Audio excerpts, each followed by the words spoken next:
Hargailah orang yang sudah mencintai dan berjuang untukmu. Karena kita tidak tahu ketika cintanya ditolak orang baik pun akan menjadi jahat. Maka bijaklah dalam menolak perasaan orang lain biar hati mereka tidak tersakiti oleh cintanya sendiri. Berjuanglah demi bangsamu agar hidupmu yang sementara ini bisa berguna untuk kehidupan orang lain nantinya. Kata-kata itu mungkin sedikit menggambarkan film yang berjudul Jaka Sembung versus Si Buta yang akan review kali ini. Dan bagi kalian yang belum subscribe channel Bang Kobocan, silahkan di subscribe biar channel ini selalu bisa berkembang untuk menyajikan alur cerita lainnya. Gak usah berlama-lama, langsung saja kita saksikan ke alur ceritanya.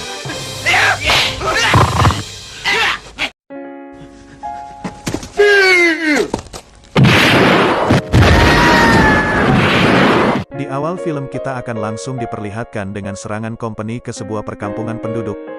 Dentuman suara meriam terdengar begitu mengerikan seakan kiamat akan datang.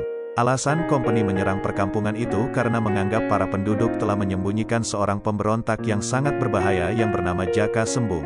Tidak berselang lama muncullah dari atas tebing para pasukan yang dikomandoi oleh Jaka Sembung. Tanpa basa-basi pasukan itu langsung menyerang para company dan membuat pertarungan di antara dua kubu itu terjadi. Walaupun mereka hanya bermodalkan senjata seadanya, namun pasukan Jaka Sembung dengan gagahnya berhasil mengalahkan pasukan company.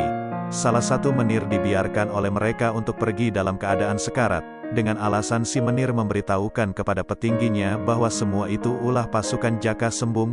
Sesaat kemudian tibalah si menir di markasnya dan sebelum kematiannya si menir mengatakan bahwa para pasukannya telah tewas di tangan Jaka Sembung.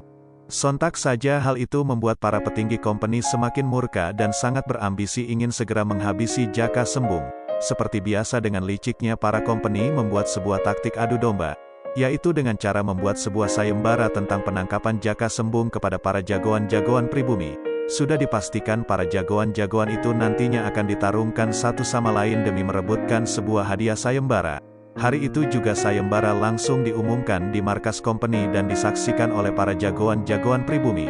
Terlihat para jawara yang mulai tergiur dan langsung membuktikan kehebatannya dengan cara bertarung dan membunuh satu sama lain. Sampai akhirnya tersisa satu orang yang berdiri sebagai pemenangnya, dia adalah Soca Indra Sukma Si Buta dari Gua Iblis. Karena dianggap jagoan dari segala jagoan, lantas company langsung mengajak Si Buta bekerja sama untuk menangkap dan membunuh Jaka Sembung. Akan tetapi Soca menolak penawaran itu jikalau hadiah sayembara tidak dinaikkan 2 kali lipat dari sebelumnya. Lantas hal itu bukanlah halangan bagi company sehingga si kapiten langsung menyetujui permintaan Si Buta. Sesuai dengan kesepakatan hari itu juga Si Buta bersama para company langsung mencari keberadaan Jaka Sembung. Dengan dibantu oleh seorang perempuan yang bernama Dewi Mangi, tidak butuh waktu lama bagi Si Buta untuk menemukan persembunyian pasukan Jaka Sembung. Terlihat sangat ganasnya Si Buta menghabisi pasukan Jaka Sembung tanpa tersisa. Tidak puas hanya membasmi pasukannya, Soca pun berteriak sekencang-kencangnya memanggil Jaka Sembung agar keluar dari persembunyiannya. Terlihat dari kejauhan Jaka Sembung keluar dan menantang balik Si Buta. Sontak saja pertarungan di antara mereka berdua kini tidak bisa dicegah lagi. Singkat cerita, Soca berhasil membunuh Jaka Sembung dengan sangat keji dan membawa kepalanya ke hadapan kapiten untuk ditukarkan dengan uang sayembara. Kapiten yang melihat kepala musuhnya kini sudah tidak bernyawa terlihat sangat bahagia. Sesuai kesepakatan, Si Buta meminta uang sayembara itu. Setelah mendapatkannya, dia pun berlalu pergi meninggalkan markas company. Walaupun sudah dibantu oleh Si Buta, namun di sini mulai terlihat kelicikan company bagaikan kacang lupa kulitnya, yang mana si kapiten menyuruh menirnya untuk membunuh Si Buta dan mengambil kembali uang sayembaranya. Tanpa ada rasa curiga, Soca terus berjalan dengan membawa uang sayembaranya.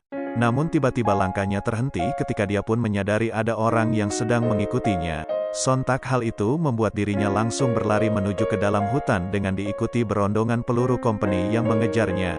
Dalam keadaan yang terdesak, Soca langsung membabi buta dengan menebaskan tongkatnya ke sebuah pohon bambu. Singkat cerita, Soca berhasil mengalahkan pasukan company walaupun dirinya juga terkena sebuah tembakan yang tepat mendarat di tubuhnya. Dalam keadaan yang terlatih-tatih dan mata berkunang-kunang, Soca mulai tidak sadarkan diri, tapi tiba-tiba Dewi Mangi datang dan mencoba mengobatinya. Namun di balik kebaikannya ternyata Dewi Mangi sudah lama menyukai Soca dan dia berniat ingin memanfaatkan keadaan itu dengan cara bermantap-mantap dengan Si Buta. Mengetahui Dewi Mangi akan memperkosanya lantas membuat Soca bangun dari pingsannya.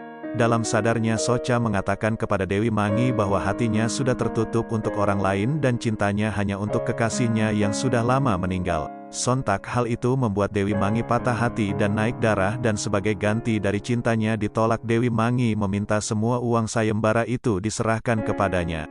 Akan tetapi Socha tidak menyetujui permintaan itu. Lantas saja hal itu membuat Dewi Mangi bertambah geram sehingga Dewi Mangi pun langsung menghukum si buta dengan menyerangnya. Tidak berselang lama datang Jaka Sembung dan langsung menghalau serangan dari Dewi sehingga membuat Dewi Mangi langsung pergi melarikan diri. Di sini saya pun bertanya-tanya, bukankah Jaka Sembung sudah tewas oleh si buta, bahkan kepalanya sudah diserahkan dan ditukar dengan uang sayembara kepada company. Tapi kenapa sekarang Jaka Sembung muncul dan menyelamatkan si buta? Daripada penasaran, terus pantengin aja alur ceritanya.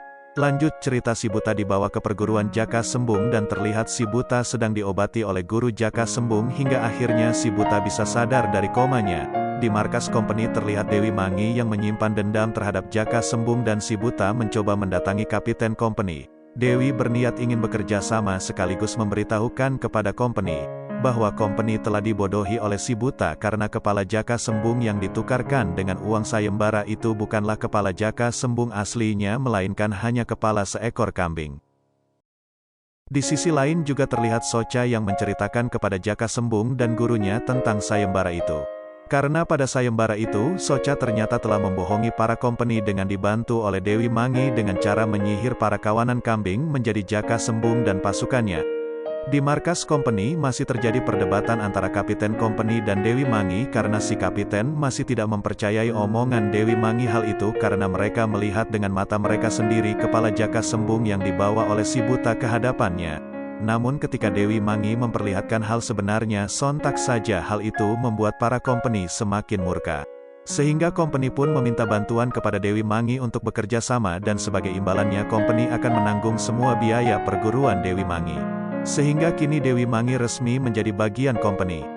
Sesampainya di perguruannya, Dewi Mangi langsung menyampaikan tentang kerjasamanya dengan company kepada para murid-muridnya yang ternyata perguruan itu berisikan perempuan semua. Selain berisikan perempuan, perguruan itu ternyata tidak memiliki akhlak karena dengan kejinya mereka menyandra seorang lelaki untuk memuaskan nafsu-nafsunya. Hal yang sama pun pasti akan terjadi jika si buta terjebak dalam rayuan Dewi Mangi. Kebencian Dewi Mangi semakin bertambah ketika salah satu muridnya mengadu domba dengan datang dan melapor kepadanya bahwa dia telah dilecehkan oleh Jaka Sembung dan si buta. Lantas hal itu membuat Dewi Mangi dan murid-muridnya semakin berambisi ingin menyerang dan membumi hanguskan perguruan Jaka Sembung. Malam harinya Dewi Mangi langsung mendatangi perguruan Jaka Sembung, namun kali ini dia hanya ingin mengambil uang sayembara yang disimpan di perguruan Jaka Sembung. Dengan ilmu halimun yang dimilikinya, dengan mudahnya Dewi Mangi memasuki dan mengelabui semua penjaga di perguruan itu. Ketika semua orang sudah terlelap tidur dan tidak menyadari kedatangan Dewi Mangi, namun berbeda dengan si buta yang mana dia menyadari akan kedatangan seseorang ke tempatnya. Tanpa basa-basi lagi, si buta langsung mencegah dan menghalau langkah Dewi Mangi sehingga hal itu pun membuat semua orang yang ada di tempat itu seketika terbangun dari tidurnya. Pertarungan pun terjadi di tempat itu dan singkat cerita guru Jaka Sembung berhasil melumpuhkan Dewi Mangi dengan sebuah golok yang tepat mendarat di tubuhnya. Sebuah tebasan golok Jaka Sembung seketika akan mendarat di leher Dewi Mangi, namun sang guru mencegahnya karena sebagai seorang kesatria pantang membunuh musuhnya dalam keadaan yang sudah terluka. Sehingga Jaka Sembung membiarkan Dewi Mangi untuk pergi. Dalam keadaan yang terluka sangat parah, Dewi Mangi mencoba berjalan memasuki sebuah hutan dengan tujuan meminta bantuan kepada gurunya. Sampai akhirnya tibalah dia di sebuah pohon besar dan langsung memanggil-manggil gurunya agar segera menyelamatkannya. Sang guru yang mendengar rintihan muridnya langsung membawa Dewi Mangi ke ruangannya. Sehingga Dewi Mangi pun langsung diobati dengan menggunakan sebuah ritual dengan cara bermantap-mantap antara guru dan muridnya. Sungguh perguruan yang sangat tidak berakhlak, akan tetapi walaupun pengobatannya tidak masuk akal, namun Dewi Mangi nyatanya bisa diselamatkan. Setelah dirasa cukup, Dewi Mangi langsung menceritakan kepada gurunya dan mereka berdua pun langsung membuat sebuah rencana untuk menangkap Jaka Sembung dan si buta. Keesokan harinya terlihat si buta sedang berada di sebuah pesawahan. Tidak lama berselang datanglah Kinong, adik semata wayangnya Jaka Sembung yang menemui si buta. Namun langkahnya seketika terhenti ketika dia dipanggil oleh Dewi Mangi dan gurunya yang menyamar menjadi orang tua renta. Tanpa ada rasa curiga, Kinong pun menghampirinya. Si buta yang mulai mencium bau mencurigakan mencoba untuk menghentikan langkah mereka yang membawa Kinong. Namun si buta mendapatkan perlawanan dari mereka sehingga pertarungan pun terjadi di antara mereka. Karena pertarungan tidak seimbang, akhirnya Dewi Mangi dan gurunya berhasil mengelabuhi si buta dan membawa Kinong ke perguruannya. Sontak hal itu membuat si buta marah dan berteriak sekencang-kencangnya memanggil nama Kinong hingga teriakan itu membuat Jaka Sembung dan pasukannya datang. Jaka Sembung yang mendengar Kinong telah diculik oleh Dewi Mangi langsung bergegas pergi sendiri untuk membebaskan Kinong sekaligus membuat perhitungan dengan Dewi Mangi. Di sisi lain Dewi Mangi sudah tiba di perguruannya dan langsung menyandra Kinong dengan cara yang sangat licik dengan harapan Jaka Sembung datang ke perguruannya untuk menyelamatkan Kinong. Beberapa waktu kemudian terlihat Jaka Sembung yang menyusul Kinong ke perguruan Dewi Mangi sudah tiba di tempat itu. Satu persatu penjaga perguruan itu langsung dihabisi oleh Jaka Sembung, hingga akhirnya tibalah Jaka Sembung di tempat yang mana Kinong disandra. Namun Jaka Sembung pun tidak bisa berbuat banyak karena Dewi Mangi dan pasukannya sudah mempersiapkan semuanya. Lagi-lagi terlihat Dewi Mangi memang tidak berakhlak karena dirinya meminta tebusan untuk kebebasan Kinong dengan cara Jaka Sembung harus melayaninya. Namun Jaka Sembung bukanlah kesatria yang tidak berakhlak, tentu saja hal itu langsung ditolak olehnya. Sehingga Jaka Sembung tidak bisa berbuat banyak untuk Kinong, bahkan kini dia juga harus rela menjadi tawanan Dewi Mangi. Tidak berselang lama terlihat guru Jaka Sembung bersama pasukannya tiba di tempat itu untuk membebaskan Kinong dan Jaka Sembung. Dengan sebuah strategi dari gurunya Kinong pun berhasil diselamatkan dan Jaka Sembung juga berhasil dibebaskan. Namun mereka juga mendapatkan sebuah perlawanan dari pasukan Dewi Mangi sehingga pertarungan yang sangat sengit pun terjadi di tempat itu. Dewi Mangi yang mengetahui perguruannya diserang, dia pun membuat sebuah rencana yang mana dia memerintahkan beberapa pasukannya untuk menghalau gempuran dari perguruan Jaka Sembung sedangkan dirinya dan salah satu muridnya meminta bantuan ke pihak kompeni dan gurunya. Pertarungan sengit pun masih terjadi di tempat itu. Satu persatu pasukan Dewi Mangi berhasil ditumbangkan oleh pasukan Jaka Sembung. Terlihat juga dari kejauhan guru Dewi Mangi sudah tiba di tempat itu dan langsung bertarung menghadapi Jaka Sembung dan si buta.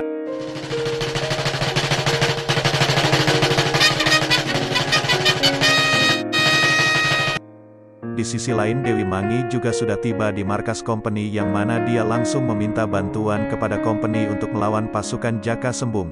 Jaka Sembung dan si buta sudah terlihat kewalahan melawan guru Dewi Mangi yang memiliki kekuatan di atas rata-rata. Walaupun begitu akhirnya mereka berdua berhasil menumbangkan guru Dewi Mangi sehingga satu antek kompeni sudah bisa ditaklukkan. Ketika semuanya bersorak dengan kemenangannya, tiba-tiba semuanya harus berlari ketika datang para kompeni yang langsung membombardir tempat itu dengan senjata meriamnya. Sehingga pertarungan kembali benderang di tempat itu. Tidak sedikit dari pasukan Jaka Sembung yang harus meregang nyawa karena senjata-senjata kompeni. Walaupun begitu tidak membuat mereka gentar untuk bertarung melawan keganasan kompeni. Sampai akhirnya kompeni pun berhasil ditumbangkan dan dibunuh satu persatu. Si kapiten yang mengetahui pasukannya sudah terpojok, dia pun membabi buta dengan menembakkan meriamnya ke semua penjuru di tempat itu. Namun hal itu membuat Dewi Mangi marah dan sadar akan kesalahannya menjalin kerjasama dengan kompeni. Sehingga Dewi Mangi langsung menyerang ke arah para kompeni, namun naasnya dirinya harus terkena sebuah tembakan yang mendarat di tubuhnya yang membuat dirinya terjatuh seketika. Di sisi lain Soca yang sudah muak dengan serangan meriam kompeni mencoba untuk menghentikan serangan itu dengan cara berlari menghampiri mereka. Namun langkah juga terhenti ketika kompeni langsung menembaknya. Dan kini mereka berdua harus terpojokkan dengan sebuah senjata meriam yang mengarah kepada mereka dan sewaktu-waktu akan memusnahkan tubuh mereka. Raut kebahagiaan mulai terlihat di wajah si kapiten, namun tiba-tiba Dewi Mangi berdiri kembali dan langsung menyerang si kapiten kompeni. Melihat apa yang dilakukan Dewi Mangi sontak hal itu membuat si buta kini terlihat membuka hatinya untuk Dewi Mangi. Namun sakit hati yang dirasakan Dewi Mangi yang terlalu dalam membuat dirinya sangat murka dan masih tidak terima akan penolakan si buta terhadapnya. Aku tahu apa yang mau kau katakan. Bahwa cintamu sudah tertutup. Bahwa cintamu hanya untuk kekasihmu saja yang telah mati, itu bukan? Pembohong. Di sisi lain si kapiten yang masih belum tewas mencoba berdiri dan menembakkan meriam itu ke arah mereka. Lagi-lagi Dewi Mangi menyelamatkan Jaka Sembung dan si buta dengan cara mengorbankan dirinya tertembak oleh meriam itu dan seketika tubuh Dewi Mangi pun hancur berkeping-keping. Untuk kedua kalinya si buta harus kehilangan orang yang baru dicintainya karena tidak bisa membuka hatinya untuk orang lain. Dan film pun selesai. Terima kasih buat kalian yang sudah menonton alur cerita film ini. Bang Kobocan undur diri, sampai jumpa di alur selanjutnya.